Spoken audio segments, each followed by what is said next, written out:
¿Qué onda, pajarillo, pajarilla? Bienvenido a tu dosis de literatura y sarcasmo con el señor R. Como este canal es de libros de suspenso, me parece inconcebible que el génesis de la novela negra, los cimientos sobre los que descansan todos los thrillers policíacos y forenses que tanto nos fascinan, no tengan sus propios videos aquí en el canal.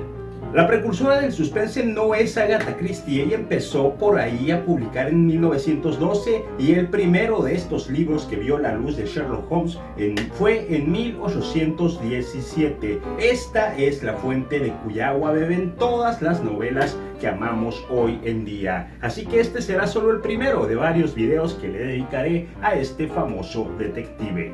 Y yo creo que lo primordial, lo primerito que debes saber es cómo leerte todo esto que ves aquí. Una guía definitiva para que no te hagas bolas a la hora de leer todo lo que hay en esta cajita. Pero antes debes aprender a nombrarla como es debido. No es la saga de Sherlock Holmes, no es trilogía, no es compendio de varios autores escribiendo sobre el mismo personaje. No, nada de eso. A esto se le conoce como el canon holmesiano y consta de 4 novelas cortas y 56 relatos, todo desde la primera página hasta la última, escrito por Sir Arthur Conan Doyle. ¿Hay más cosas escritas sobre el personaje? Sí, las hay, pero ya no son escritas por Arthur Conan Doyle y entonces para mí no cuentan. Entonces abre ya una nota de texto o si eres muy vintage como yo, coge papel y pluma porque la guía definitiva para leer a Sherlock Holmes comienza ahora.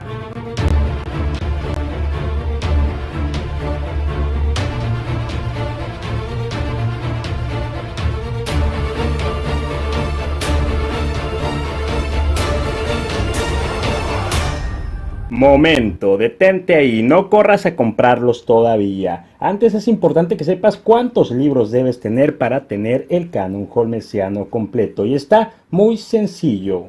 No te espantes con eso de los 56 relatos. Primero vamos con las 4 novelas cortas, que son Estudio en Escarlata y El signo de los 4. Esas son las primeras 2 de las 4 novelas cortas que componen el canon holmesiano. Las otras 2 novelas son El Valle del Terror y El Sabueso de los Baskerville. Aquí tú ya tienes las primeras 4 novelas. Aquí vienen en 2 tomos, hay otras ediciones que te separan una novela en cada tomo.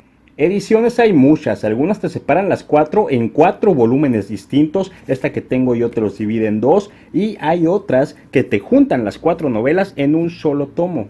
Entonces elige la edición que tú quieras, solo asegúrate de tener estos 4 títulos y listo, tienes las 4 novelas cortas. Con los relatos es igual de sencillo porque aunque sean 56 están divididos en 5 volúmenes, 5 antologías que respetan la cronología de las cosas que pasan en ellos, así que no vas a tener ningún problema, no vas a tener que buscar 56 relatos individuales, solo vas a buscar las 5 antologías y cuando las tengas todas junto con las 4 novelas tendrás el canon holmesiano.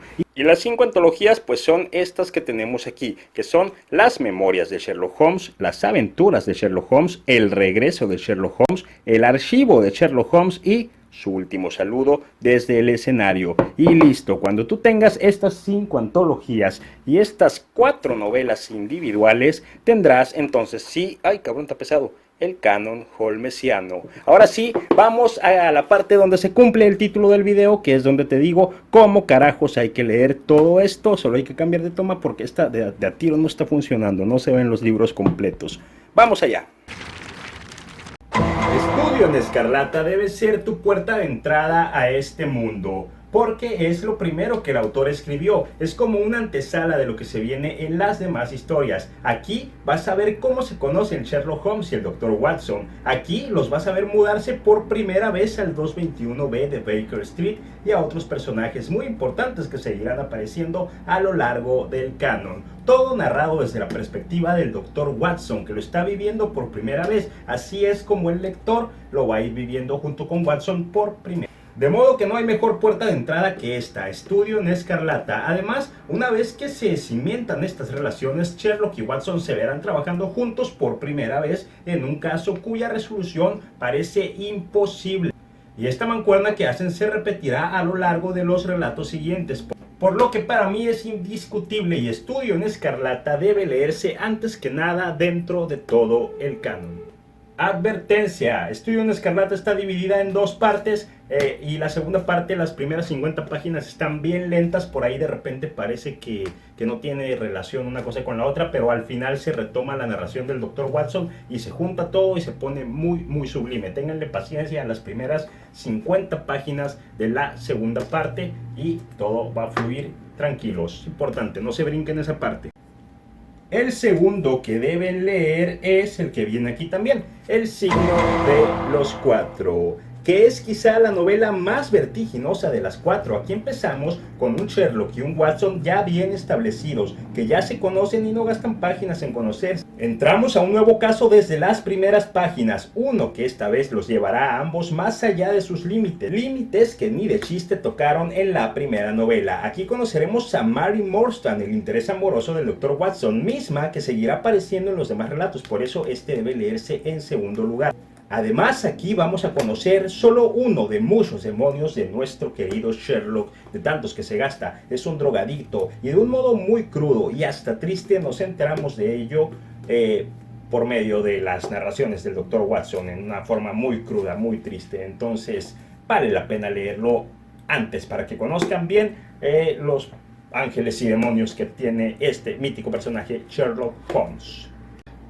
Para la tercera lectura dejo de lado las novelas y vamos a coger una antología de relatos, y esa no puede ser otra sino Las aventuras de Sherlock Holmes. Aquí conocerás a Irene Adler, la única mujer que consiguió enamorar a Holmes. Además, el resto de relatos componen la crema innata de lo que este dúo Sherlock y Watson representan. En las primeras dos novelitas estábamos sembrando las bases para disfrutar las historias cortas en su plenitud, conociendo todos los detalles previos que los llevaron a establecerse como los hemos visto aquí. Y es importante seguir este orden porque, de nuevo, aquí en estos relatos ocurren cosas a nuestros personajes que van a tener repercusiones en los relatos que siguen, y vas a ver que no todo es tan pintoresco como te lo hacen ver en las primeras dos novelas. Aquí verás a Sherlock Holmes enemistándose con asesinos de la peor calaña y dándoles caza y problemas a base de deducciones y razonamiento lógico. ¿Es esto posible? Claro que sí, Sherlock lo hace.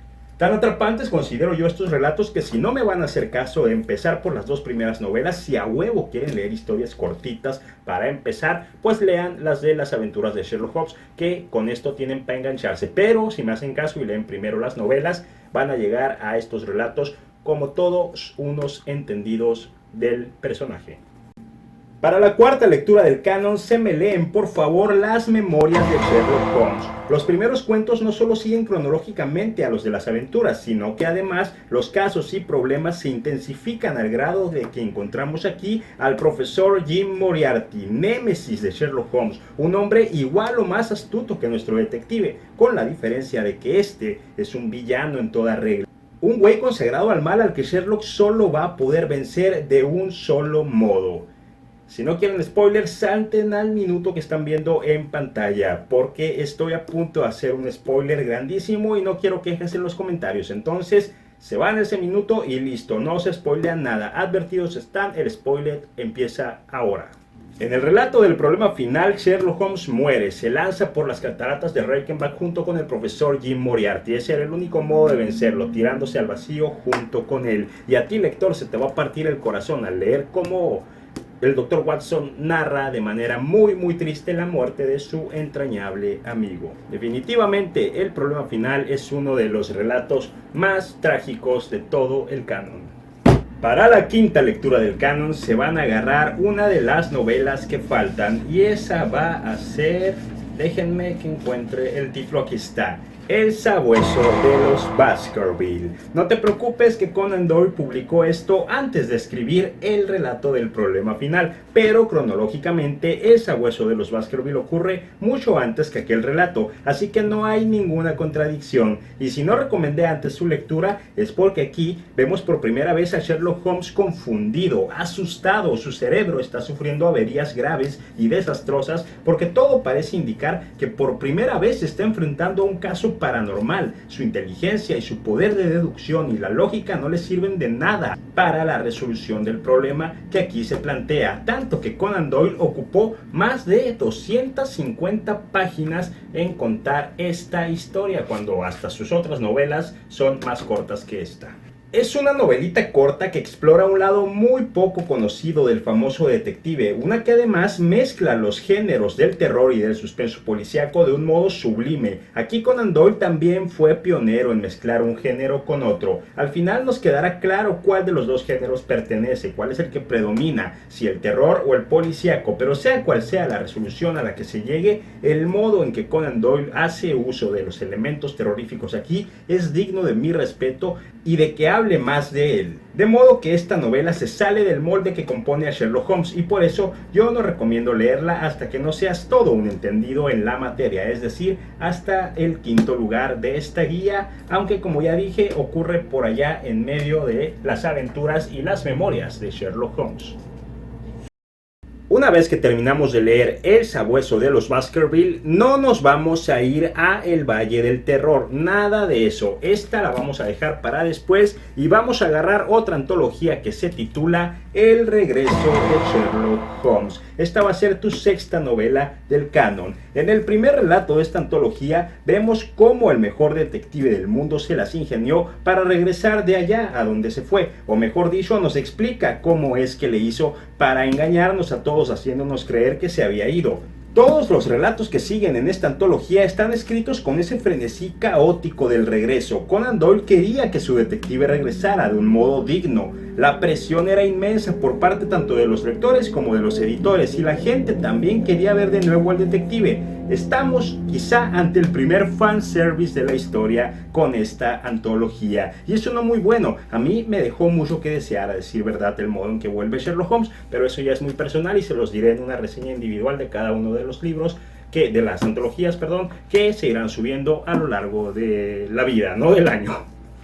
Y ahora sí, para la séptima lectura del canon vamos a agarrar El Valle del Terror y lo vamos a leer completito. ¿Se acuerdan de Moriarty, el archienemigo de Sherlock Holmes? Bueno, pues aquí regresa. Aquí lo volveremos a ver en acción. Aquí entenderemos cómo es que se ganó su apodo de el Napoleón del crimen. Aquí lo veremos hacer uso de su inteligencia, de su malicia, de su elegancia y de sus poderes de seducción, a la par que nos invitará a presagiar lo que se viene para el resto de historias. Pues si Moriarty regresó, ¿qué nos dice que el otro personaje que se fue con él no pueda regresar? Esto es una manera de protegerse de los spoilers, leerlo en este orden. Octava lectura del canon, una de mis antologías favoritas, El Archivo de Sherlock Holmes. Aquí ya se está narrando con nostalgia, aquí ya se siente que la historia está llegando a su fin. Aquí Sherlock y Watson se nos están poniendo viejos. Las cosas que hemos leído de ellos se publicaron en más de 10 años. Aquí la evolución de los personajes ya cobra un peso abismal. Tanto así que aunque siempre ha sido el Dr. Watson el que narra en estas historias, hay una aquí que se llama El Soldado de la Piel Decolorada, narrada en primera persona por nada más y nada menos que el mismísimo Sherlock Holmes. Y esto le da un plus abismal a la antología que tengo en las manos. No esperaba yo tremendo regalazo y cuando me tocó llegar a esta parte sin saber nada, me acuerdo que estaba en la uni, tuve que morderme un huevo para no seguir leyendo porque entre clases se interrumpen los maestros, los compas y yo quería leerlo en casita con el cafecito al lado de noche sin distracciones y el resultado fue excelente, divino, más no puedo pedir. De nuevo la trayectoria que ya tenía con el canon, todo lo que había leído, ya le había agarrado cariño al personaje y ya tenía meses acompañándome en mis tiempos de lectura. Y llegar a esto, llegar a un relato narrado por Sherlock Holmes en primera persona fue sublime. Así que sean prudentes, pacientes y respeten el orden que se les está dando aquí porque es una garantía dorada que van a disfrutar mucho más así su saga. Es decreto.